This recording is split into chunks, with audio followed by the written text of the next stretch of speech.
it's time. Welcome to the show, everybody. Hasan Piker. Hello, Hasan Piker. What's going on? Well, I'm doing a debate. What about you? That's what I'm doing as well. If you want, just show not just Ethan, but yourself as well. If you're going to talk, that's fine. Hey, I don't Hasan, know if it's gonna be too difficult. leave the production notes to my team. You can switch your show how you like. Well, they were my coworkers as well, Ethan. Well, it's been a while, my friends, and guess what? They are not now. Do you believe that Israel is committing a genocide in Gaza? Yes. Okay, great. Awesome. So you agree with the with numerous human rights organizations, the UN? I already said yes. Okay, great. No, that's important. Thank you. Thank you for saying that. I also agree on this. I feel like I'm responding to a lot of bullshit that's been passed my way ever since Leftovers ended, starting from you and your community. Now, that's my answer to that. Now, let me ask you about this. This sword has a Nazi swastika hilt. Okay. Do you disagree? What's funny about that? I think it's funny because you've made this a major point of contention. That's why I think it's funny. It's a swastika, is it not? Yeah, it's a sword that is a bleach sword, as you know already, that has a hilt that has a Japanese manji sign on it. But yes, it does look like a swastika, as I've also noticed and have talked about on numerous occasions that you brought forward. Yeah, of course you're conceding that because we fished this up. But yeah, such as when I made fun of, I believe it was Alexa that grabbed it, and I said, "Oh, you immediately go over the swastika one." Yeah, exactly. Do you think? Anyway, my point is, Hasan, if I can continue my point, is that you knew it was a swastika sword. So why did you guys choose to pose with this sword? Ethan, answer that. Why was the choice made for this sword? I'm gonna gently explain this to you again. One, it's not a swastika, but regardless. Do you think it looks like a swastika? I did not make this editorial decision. I wasn't even. Do you think it's reasonable to perceive that as a swastika? Ethan, answer the question. Is it reasonable to perceive that? I don't think it was a deliberate decision that IDubbbz made, but I don't know. I don't know his mind. Hasan, they're your swords, and according to the New York Times article, there was 10 options. So what's the chances that they chose the swastika one? That seems pretty slim. Well, you have 10 swords, don't you? The week prior to that, I believe. I don't know the exact timeline. I don't really remember when they shot this, but I had the sword out because I was doing an Assassin's Creed promo. Do you feel like if I thought it was genuinely a swastika sword, I would use it in an Assassin's Creed promo shot? Yes. That's what we call a dog whistle, Hasan. And what you're doing is gaslighting somebody. You made a video. Let me make a point here, Hasan, because you're the king of microaggressions and understanding the perspective of minority groups. True. Right? So you made a video. You participated in a video accusing a Jewish. Let me finish my point, Hasan. No. Stop. You are making a video accusing a Jewish man of exaggerating anti-Semitism while exhibiting the most hateful symbol against Jewish people. Do you not see this as a problem? Or at least, am I insane for thinking this is odd? Ethan, take a deep breath. Answer the question. I don't need you to console me. I didn't even hear your question. I need you to. Well, you should try listening instead of speaking. I'm just looking for clarification here. Do you think that I deliberately was using a dog whistle in an Assassin's Creed promo, or that it was a cool sword that was laying around because it's the only long sword that I have? You have 10 swords. I know, they're heavy. That's not a real sword. So yes, I'm aware that it's not a real sword, but you had 10 to choose from. What does it matter how much they weigh? Yeah, the other ones are heavy. Let me paint a scenario. Hasan, let me paint a scenario for you, okay? Listen, okay? This is important. You participated in a video accusing a Jewish man of exaggerating anti-Semitism. You exhibited in that video the most hateful symbol against Jewish people. 1 out of 10 of your swords that you have previously already stated is the, quote, swastika sword. So am I insane for you're treating me like I'm insane for bringing this up, but it sounds pretty reasonable. I mean, it's a little insane. So yes. Microaggressions just don't exist for Jewish people. You're asking me why iDubbbz. It's your sword, bro. I don't believe that you weren't there. I'm not iDubbbz. You were there, bro. It's in your fucking house. I don't know. I don't know why you're asking me. Because it's your house and your sword. But I also gave you what my speculation is, and that is that it was just a cosmic chance. I previously had it laying around because I had just done an Assassin's Creed promo. Okay, if you say so. So if it's a cosmic fluke, which you claim, then why leave the photo up? I'm not even in the photo. I don't. I know right? It's in your room though, and with your sword. Why leave the photo up if it's a cosmic fluke? Wait, why are you asking me this question? I don't know. I'm not. Ethan. I'm sorry, Hasan. Are you unable to make value judgments on situations? Like, isn't that what you do for a living? Do you think that iDubbbz should have removed? I don't think it's relevant or that big of a deal at all. If that's what you're trying to get out of me, like, yeah, I think it's not. Okay, so you're telling a Jewish man who's complaining about a very odd coincidence that I'm crazy and I'm exaggerating. With a manji on it, Ethan. Can we? Okay, you got me. All right. I don't know what to tell you. Oh, you got me. I put a swastika in the video calling you out for exaggerating anti-Semitism. That's not what I'm saying. You got me. Do that.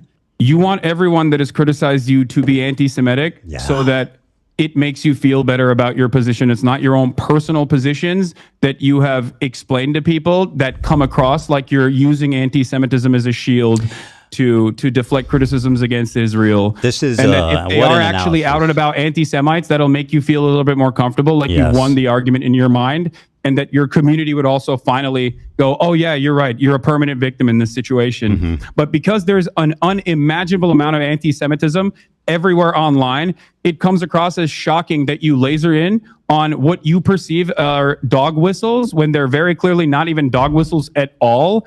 And I'll give you an example of this. Something that you did that I found very funny was you tweeted, or you don't tweet, sorry. You Instagram posted about my Theo Von podcast appearance. Sure did. My Theo Von podcast appearance where you were like, oh, I can't believe Theo Von didn't actually ask him about his like dangerous anti-Semitism or any number of different things in the conversation, including, I think you talked about Rick Scott. Now, we did actually talk. Theo Von and I did actually talk about Rick Scott. Let's pull that clip up, I'm sure you didn't see that.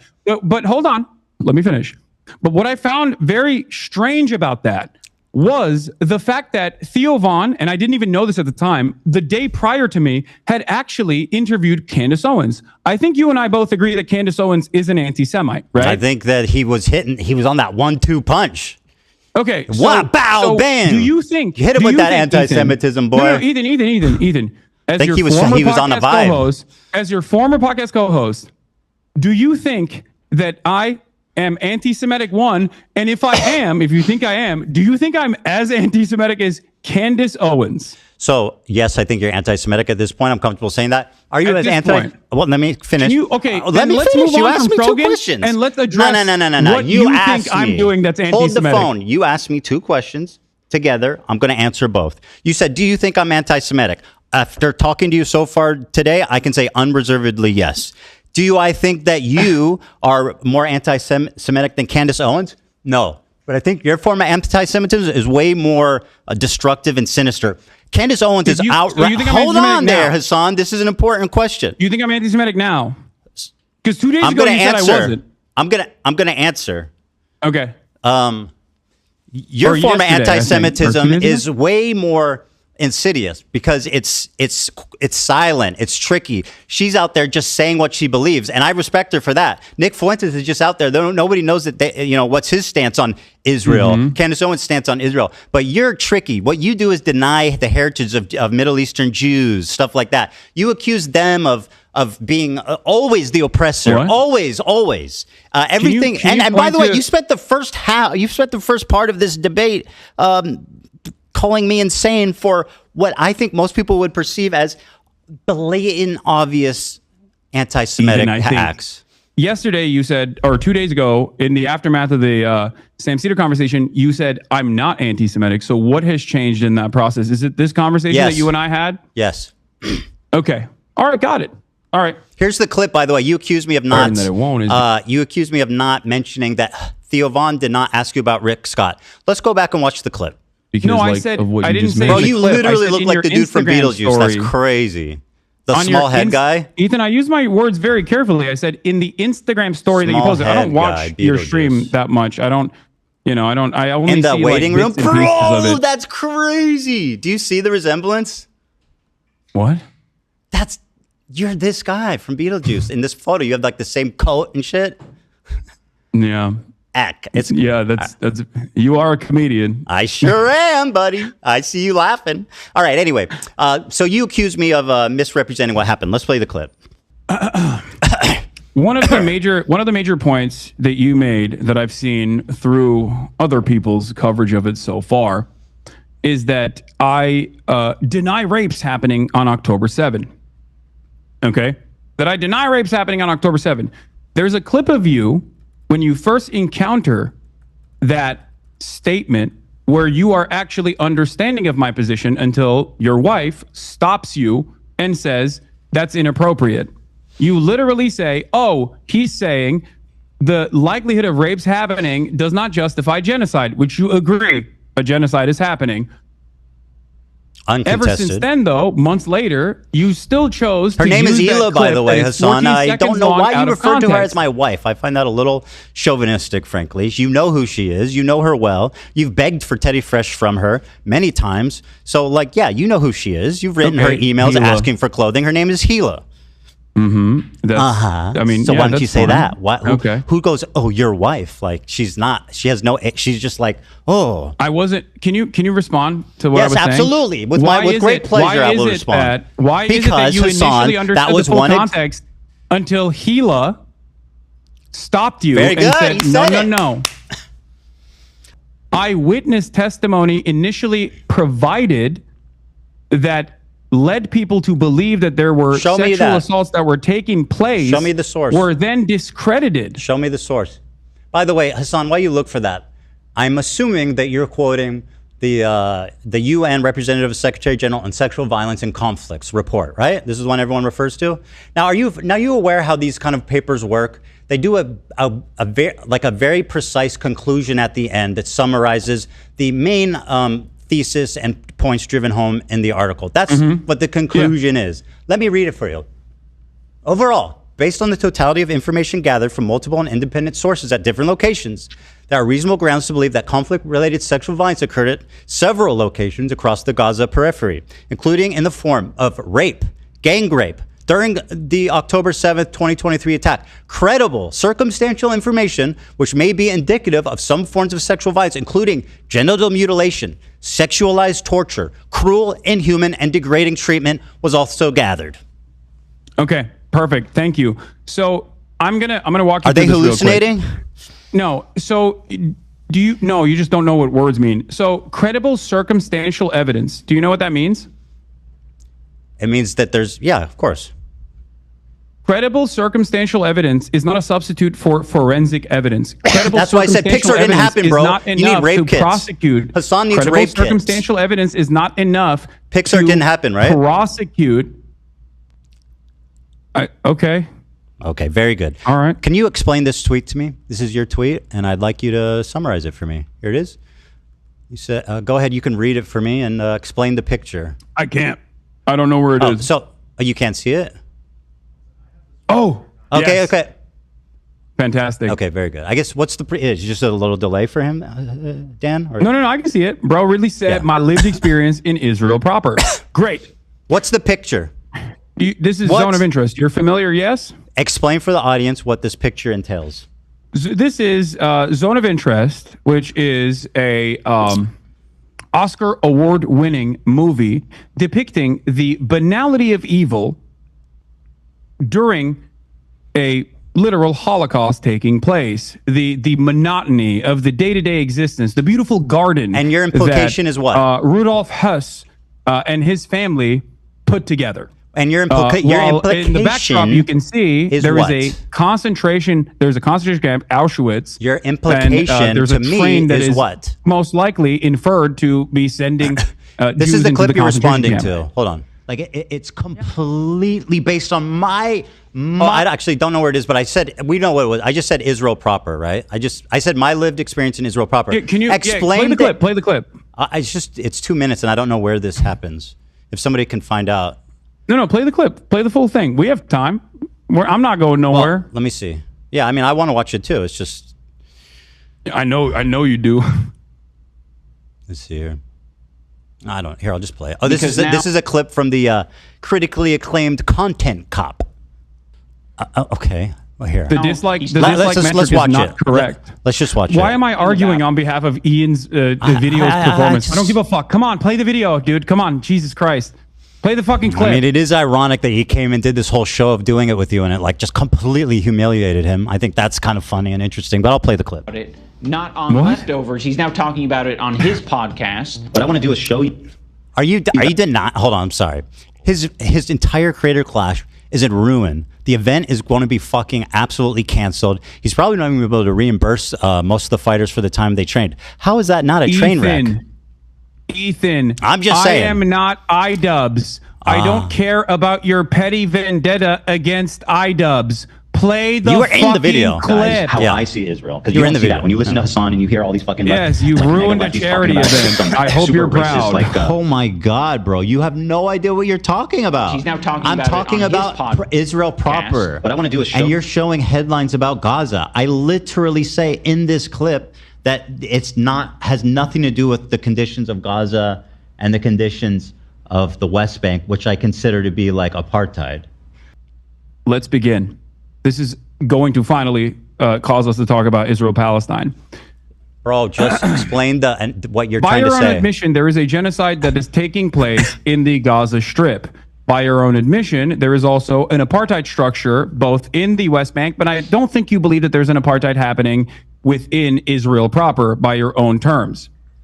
I don't think Yeah, okay. So do you feel as though Israel is somehow inseparable from both of these actions? No, but obviously the conditions are different in Israel proper versus the West Bank versus Gaza. Like the West Bank has checkpoints, it has like different areas of zones of interest. People don't have freedom of movement. So obviously that's more apartheid-like than the main body of Israel. Yeah. Don't you feel like you going to Israel proper would actually resemble someone going someone going near Auschwitz and being like, well, it's actually beautiful there. It's not that big of a deal. No.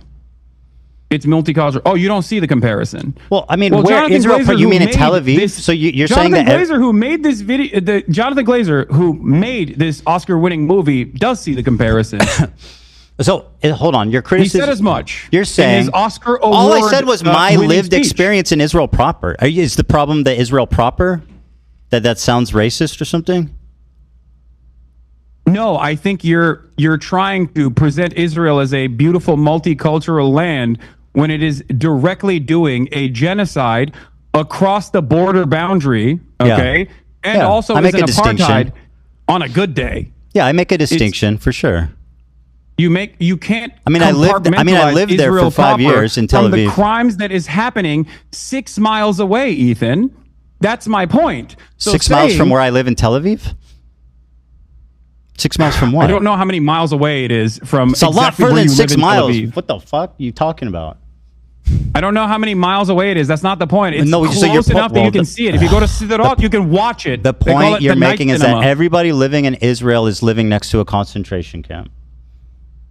Yes. So I said, bro really said my lived experience in Israel proper. And you're saying that I am a Nazi officer living casually and enjoying life as people are. No, you're not directly a Nazi officer. Well, that's what this says.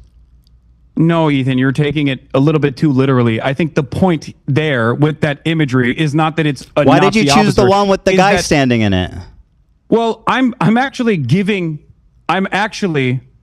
interpreting the work of art in the exact same way that Jonathan Glazer, who made this piece of cinema, interpreted it.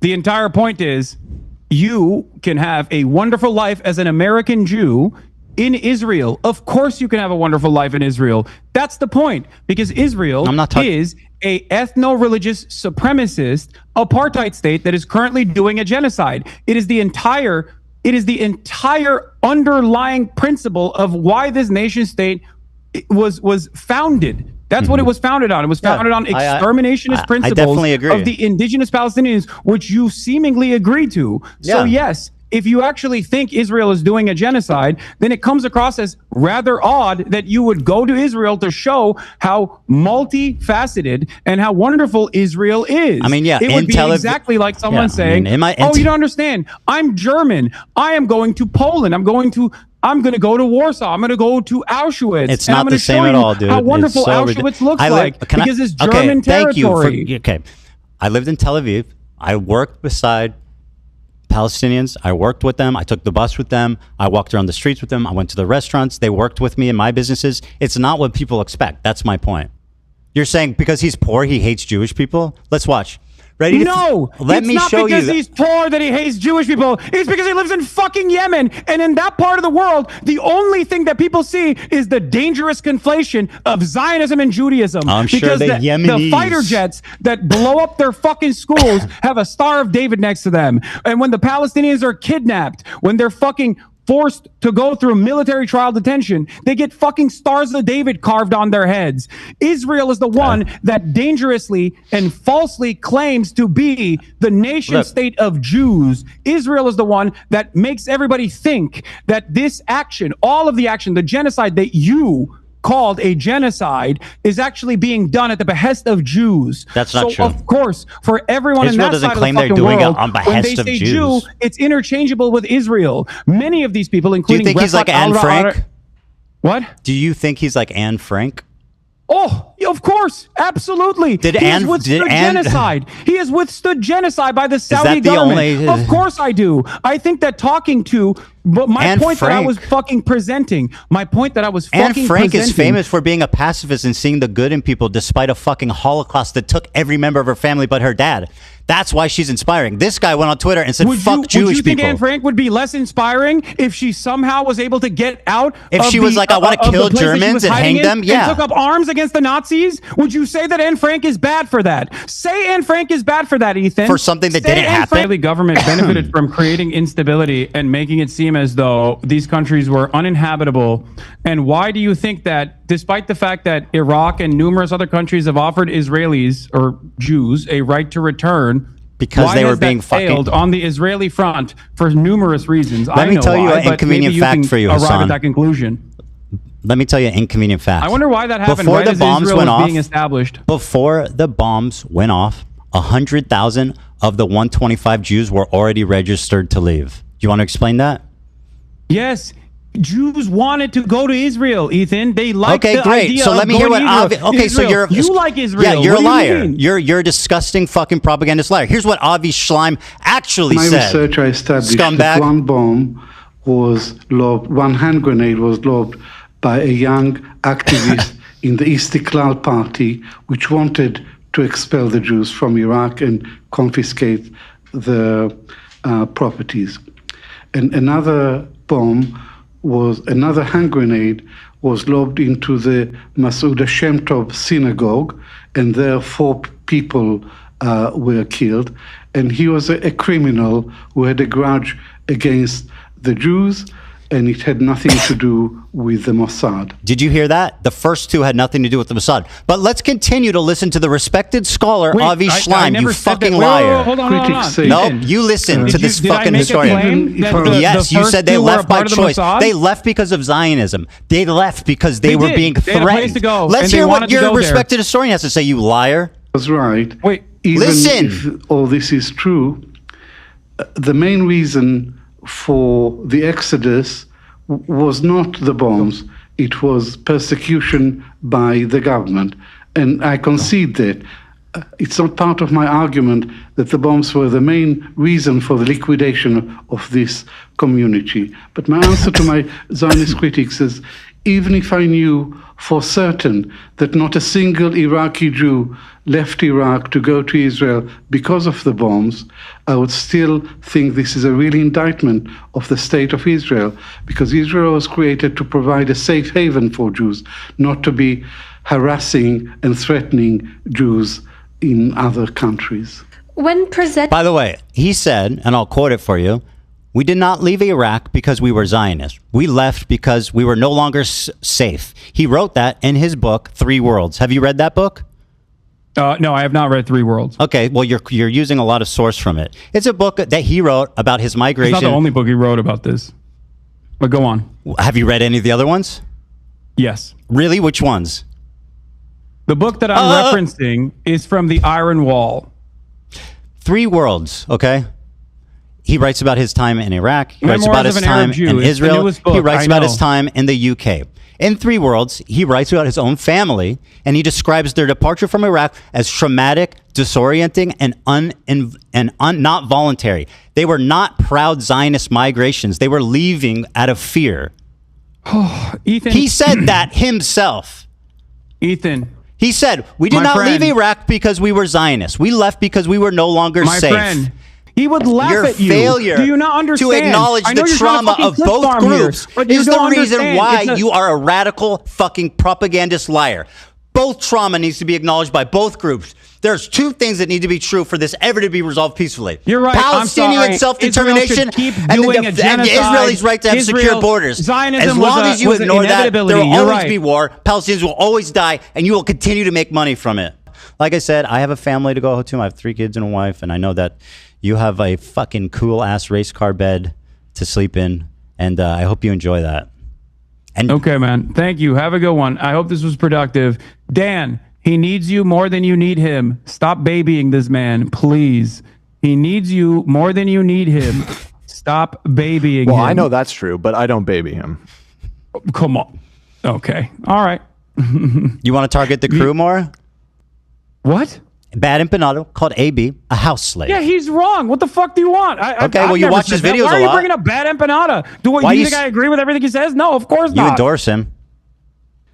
Please stop being a coward and just watch some criticism. It will prove that you are not afraid. This was pretty good. This was pretty productive. You know, having this conversation, having this back and forth. Don't you think? I actually do.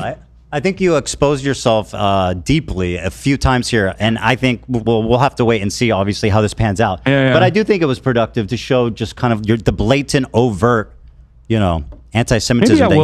Maybe I will watch the Context Puke. Yes, please, and then we can talk about it. Maybe I will watch the Context Puke live, as a matter of fact, please not in a cowardly way. I like that this is what it's come to, where having a face-to-face conversation is less.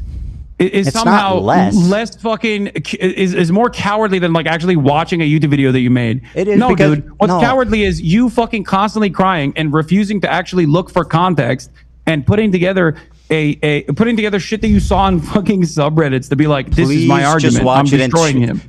Watch it and tear it up and show how out of context it was. I'd love that. Don't worry. Maybe I'll actually do that to fundraise for the charities that you are actively targeting by trying to undermine and celebrate with Creator Clash 3, which is, I don't know if you know this, but last year they lost $250,000. To be charitable, you actually have to give money to charity. You fucking hate everybody that is even lightly fucking criticized you or stayed out of. Are you surprised that I didn't like Ian's video?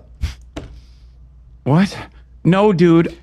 Dude, if you want to own me, listen, Hasan. If you want to own me by donating to charity, I think that's fantastic. You're gloating that a fucking charity event is actually like you're trying to undermine a charity event deliberately. You have to give money to be charity. It's like a slush fund for them. God, that's so gross, man. I mean, what happened last year? How much money did they make? Did they do charity last year? I don't know. They lost $250,000. I know you guys hate each other, but the views were crazy. It was? How many? I never looked. Saying, think about it. What was the views at? I never looked. They're pretty good on both ends, like 100K. Whose was higher? Don't ask that question. Hasan's was higher? Hasan's was higher. Yeah. Not by much, but it was higher. That's not good. So, well, we're going to have to do so. These people are clearly have some kind of brain disease, and we need to do something about it.